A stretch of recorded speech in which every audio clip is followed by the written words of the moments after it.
My guy Niko, Listen, man, what's good? What's good? I always see your tweets and your comments. Yep, that's me, Z-Boy, in 2018, being a complete fanboy over Niko Omilana, YouTuber and now politician who currently holds 5% of the votes for the 2021 London mayoral election. But why am I showing you this? Well, because after educating the ZANDEM in my last video on why you should vote Niko, the man himself, leader of the NDL, Niko Omilana commented on the last video showing love. Not only that, but the guy followed me on Twitter and sent me a DM. And as someone who's been subscribed to him for many years, I was gassed. One of the goats of YouTube and huge inspirations to me saw my video, so yeah, I was gassed in it. But let's all just take a step back for a second and actually try and deep what's going on. Niko Omilana is running for Mayor of London. He's even released an actual manifesto. Admit it or not, Niko is a celebrity. The biggest YouTubers these days are pulling in more views than half the programs you see on national TV. The latest episode of Gogglebox was the most watched TV show in the UK last Friday night, and it got 4 million views. Niko's I Pranked the News video, as of right now, is on more than 5 million views. But this isn't the first time a celebrity has run for mayor. Any of you over the age of 100, might remember that. Back in 2003, Arnold Schwarzenegger ran for governor of California and won. So you can never underestimate the power of being a celebrity. That being said, I am comparing a world famous bodybuilder and Hollywood actor to this guy. Take off your shirt, shuffle over here all quick and nice, and I want you to show me a good time. But all jokes aside, is this actually a possibility? Can Niko Omilana actually become mayor of London and control what happens in this city? I mean, the NDL control every single flipping live stream on the internet, so I don't see why he can't control the city. But let's try and work this out. But before I do break it down, make sure you like the video and subscribe. We're almost on 12k. God knows how long I've been on 11k for, so please hit that subscribe button and get me to 12k. Alright, so in the last London mayoral election in 2016, the current mayor Sadiq won with 1.3 million votes, just beating Zach Goldsmith of the Conservative Party, who had just under 1 million votes. But that was 5 years ago, and we're now in the year 2021. And during those years, the NDL was brewing behind closed doors, and it can now potentially be a problem for Sadiq and the rest of the candidates.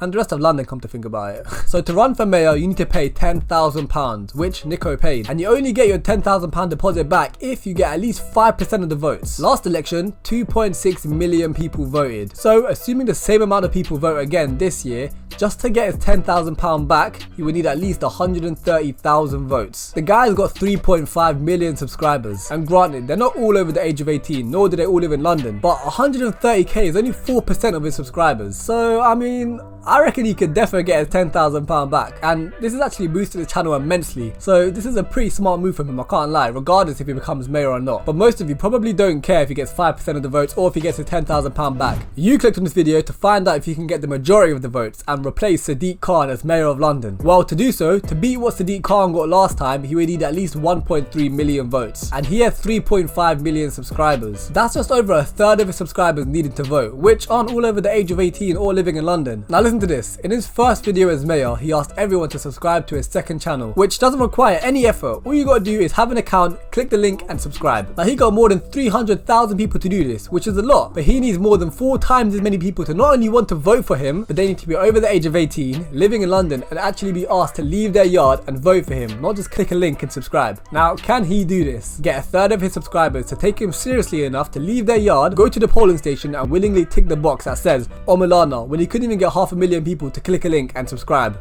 Look, it doesn't take a genius to work out that the chances of Niko Omilana actually becoming mayor is very high, and he probably will beat Sadiq. It's what the people want.